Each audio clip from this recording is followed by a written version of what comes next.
Hey, hi.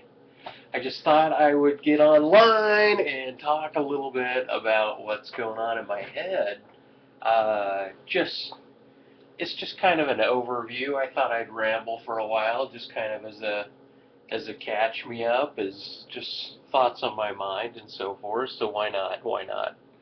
So I guess the first thing on my mind has to do with the Zombie Picture Show's defense of Amendem and how he thinks that Amendem's point of view is just rock solid.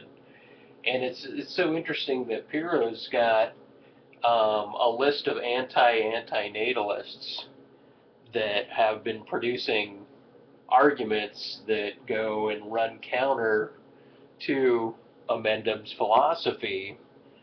And so Pyro's probably the best at setting that up. Now, just my synopsis of it has to do with the idea the idea that the world is not innately and does not start off innately in a negative zone, a negative connotation.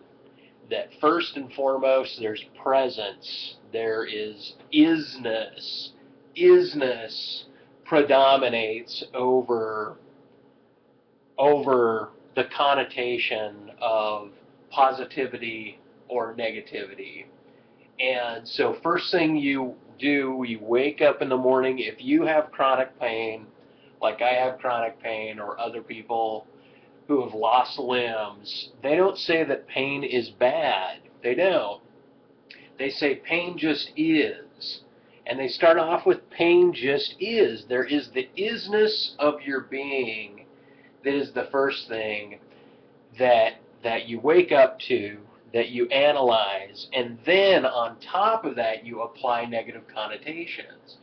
And so this notion that life is an imposition already starts off with a negative connotation. Imposition, like cannibalism and addiction, are kind of like the word parasite, and they start off with a negative connotation, and it's hard to extract the connotation of the word from what might be more, what I think is applicable, which would be a benign, very stark, benign word that, and I had gone over this with Mendham, and he paused on it, he reflected heavily on the idea that you are imported into life, first and foremost, and so this importing is kind of a benign definition of showing up, getting onto the scene, right? Even appearing on the scene is more benign than saying imposition, right? So there's this idea that first of all, that pain is bad as opposed to pain is, and then you make changes through that. Like if you take pain relievers, you're watching your body make a maneuver, but at any given time, you're in the state that you're in. So Zombie Picture Show, he, like Piro, has lost a child, and so they suffer psychologically in that knowledge, but it doesn't mean that every moment of their day reflects that negativity. You could say it's haunting over them and over their presence, and it'd be interesting to get their feedback and hear how it is that they reflect on death. But I think death comes to us all because we're close to people that will die and that we will eventually die. But anyway, negative connotations are something that are applied as a value on top of the presence, the isness, the stark banality of presence, regardless of whatever your physiological relationship is to that presence at the moment that you're analyzing your own awareness. So I've talked to people that don't have any legs, that lost their legs.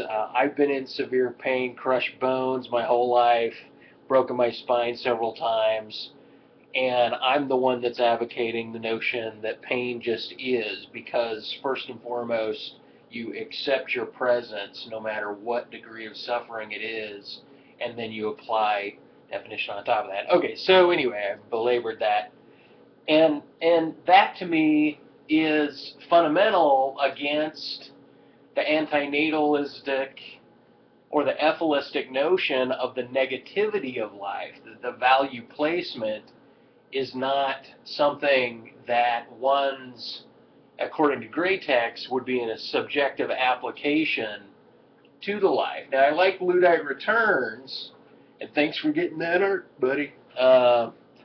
I like his analysis of things because he is convoluting definitions and philosophy, and he's pulling out little tidbits that it's interesting to listen to because it drags me into an air of possibility that I don't think is too incredibly different from my own. And it's interesting to watch people interact with Amendum. Even this video, God, how many times are people going to bounce off of the antinatalist, apholistic videos? And so, anyway, that's that. And so, I guess just to talk about YouTubers, like, I really miss old-time YouTubers like Azrianok and the Carews. And Citizen Worm hasn't shown up on the scene in a long time, so it would be nice for her to get back on. Oh yeah, the lady in Canada, woo! If she ever made a video that wasn't hate and crazed, that'd be interesting to see. And then it's nice to see the continuance of videos that show up when Piro shows up, and then Jericho Movie, he's showing up again. Das American Atheist, he's shown up. And like they said, there's this new generation of YouTubers that are out there that are kind of flooding the scene. And what inspired me actually to do this video wasn't antinatalist dialogue at all. It wasn't the consideration of antinatalism proper. It was a HelloRodney video, and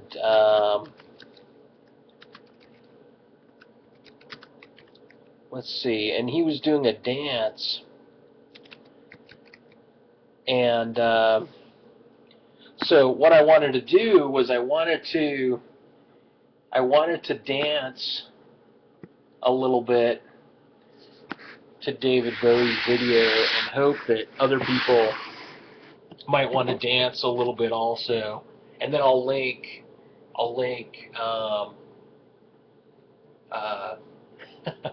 HelloRodney's video in the low bar so you can check out his dance to the video also.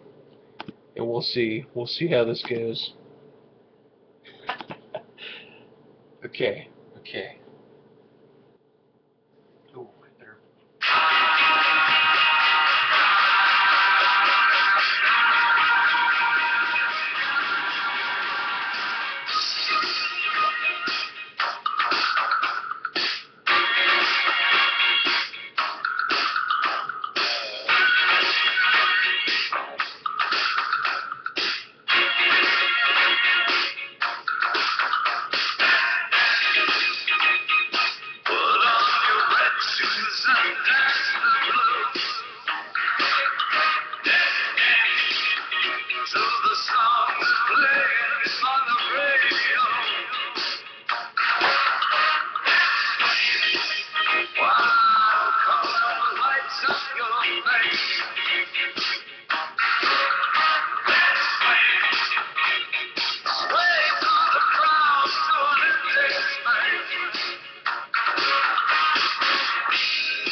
It had to be done. It had to be done. Anyway, so now that it's a long video, and I got that out of the way, my feet are fucking killing me. Oh! I thought,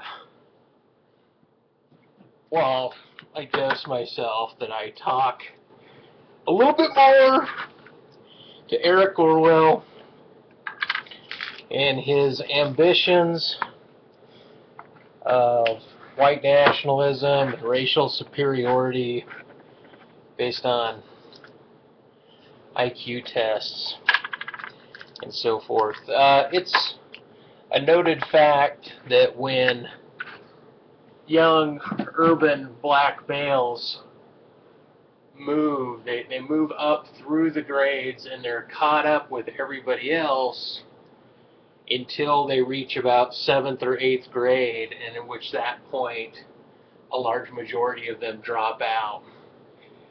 I believe this to be a cultural phenomenon where they're identifying with adult notions of leisure in their community, and they've seen still the remnants, and yes, this is a democratic argument, but the remnants of civil rights days, unmatched, unparalleled culture that's redefined itself as the black community, and they're identifying with that. And they're making a decision whether or not to go with the flow or to stay with their peers. And I think the majority of them go with the flow, and they move away from they move away from school as being their primary objective any longer. I think everybody goes through oscillations in their growth, reverberations off of their family, off of their friends, off of their community at large, off of their culture.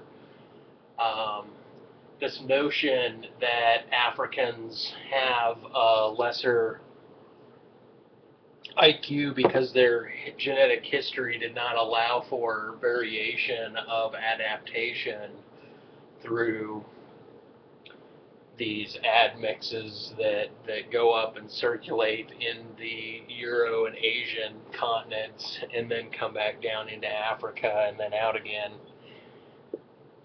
This notion of superiority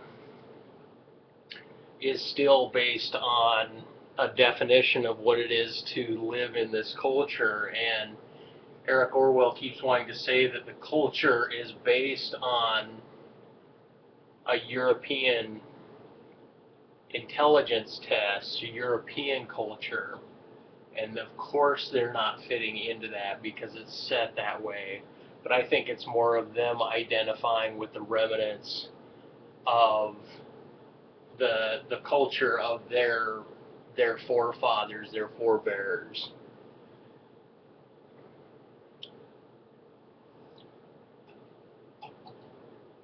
Anyway, so I think white nationalism is a bunch of bullshit. I think integration is alive and well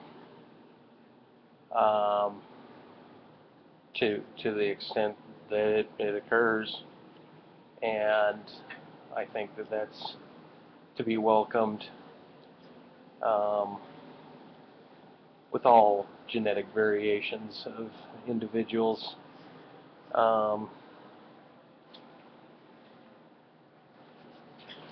So enough being said to him for the time being.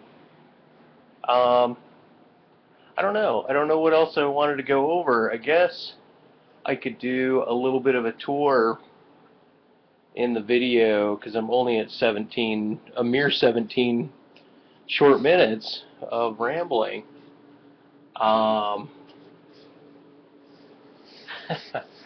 Here's my whiteboard, and I've got bills laid out here. I've got the poem of the year laid out there. Everything was beautiful and nothing hurt. Real debt is a mutual debt. The artist is of the flower cast.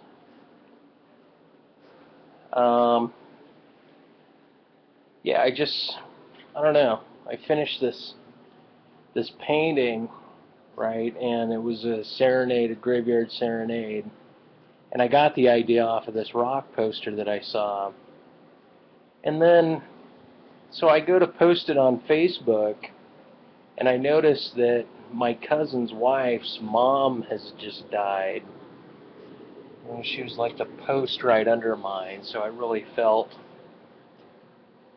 I don't know, potentially rude, or as if I was forecasting the death or celebrating the death in some way. So that was really awkward for me. Yeah, I really like the HelloRodney videos because he's just this guy that walks around and he talks about anything that's on his mind, and so it's not really choreographed. And somehow I was thinking that just sounded like a good idea. And so, anyway, so where are you, Citizen Worm? We haven't seen anything out of your end. I think it's time to come out of solitary confinement and tell me and the world what's been going on.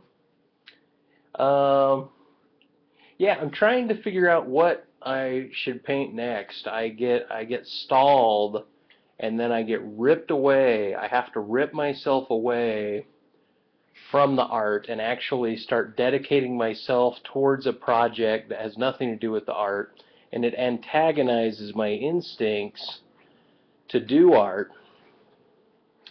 And so that's kind of what I've been toying with, is the variability of emotions that I have to move through in order to get back on track.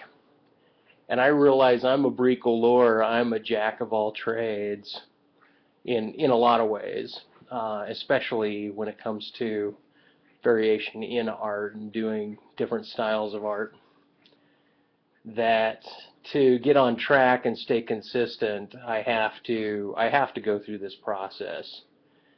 And so I wonder if like Forever Wolf Films or Professor CWI, I mean, I know both of those two, and suffer through angst of what to do next, how to do it, and how it's going to look, what the end product's going to be. I'm working on this huge old piece here. It's been up for almost a year, and it's I don't know, it's hopefully going to be a centerpiece in a documentary about art, and so I need to keep working on it. And I think it's got a lot of good variation. I'm showing like a clown upside down with her accordion and her dunce hat.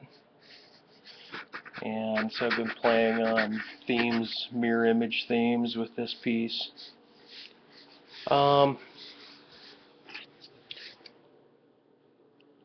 things in my world, my experience, I've had at least 4 experiences of things that I cannot explain rationally, scientifically, that feel like a rip or a zipper in the very substance of my reality has gone on. And that kicked me into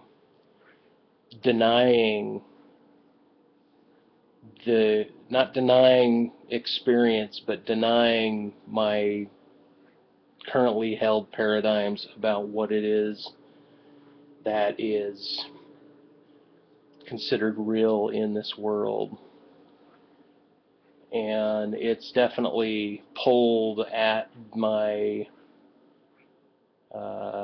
my telos and my theos, and it's undermined the ground that had me thinking I understood all the basis of reality. And it feels and it felt like an alien interaction, like an inversion of like reality was a sock that got pulled inside out. And so it splintered me psychologically, and the considerations of it now leave me in mostly in silence, because I'm too awestruck by what it is I've experienced. Anyway, I'm going on too long. I've made reference to these events in previous videos.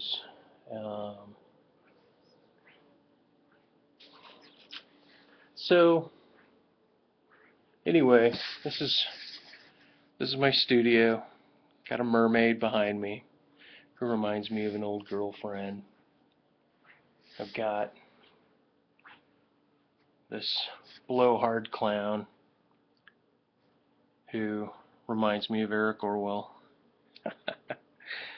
Got this haughty gunslinger lady in the corner. I've got my Nietzsche B self-portrait and red Christ melting, God yelling, purple frame piece in the corner, one of my oldest pieces. And then in this corner, I've got this lantern from Japan.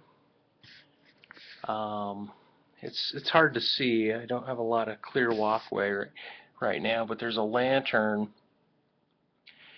or the lantern is a Western Occidental lantern, and then the sake glasses are Oriental from Japan. And I put them on a plane. I painted that some time ago. It's one of my tighter paintings, and by tighter I mean spent a lot of time with realism, trying to noodle it, make it something superb. More clowns up there. I don't know what it is with the clowns, other than they're like this mythic barrier that I had to cross and still will cross periodically, and have to go through that. This is my mythic rising piece, the Son of Kali, K-A-L-I, with the 4 arms, and 2 of them are burning, and the rise of the sun and the move through sacred symbolism, occult symbolism, for fire of the bosom, being raised up from the serpent, the dead or resting serpent. The kundalini of the spine has been broken, so the kundalini snake is dead at the feet. Something like that. It's to celebrate the 3rd spinal break I've had in life, and I guess that's what the dance was about. I'll be sitting still for a great while, agonizing because I did that dance, and that'll catch up with me here in just a matter of about another half hour. Slow me down quite a bit more. I don't know what else to say. I think the whole Dramagate thing is just foolish. Dramagate's foolish. I think the Sal Polanyi Truth in a Bolivian, I actually have a lot of sympathy for Sal Polanyi. Diana Boston, in her plight, I think that she wanted to argue publicly with Truth in Bolivian just about whether or not Thunderfoot was an anti-feminist, whether or not he was prejudiced and held bigoted views towards women on a base sense. And I think that is an arguable point and platform that Truth in Bolivian could have launched a debate with, because she was demanding a thesis. So anyway, this is my addiction to YouTube. I gotta sit down. My addiction to YouTube. It just leads my mind in these cycles of other people's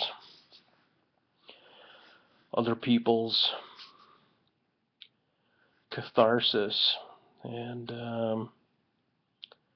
it's kind of maddening sometimes. Sometimes I have to kick over to Hulu to tear myself away from it, and then other times I'll kick back. A lot of times I'll fall asleep to Amendum's videos. If I know I'm about ready to sleep, I'll throw an Amendum video on, and somehow his angry, guttural chanting puts me into a little delicate nighty-night time. Anyway, I won't go over 30 minutes, so it's been fun. Tell me what you think. Oh, and do a dance video to the same song. Like I said, I'll link the other video in the bottom, so go ahead and check that out. Cheers, late, bye.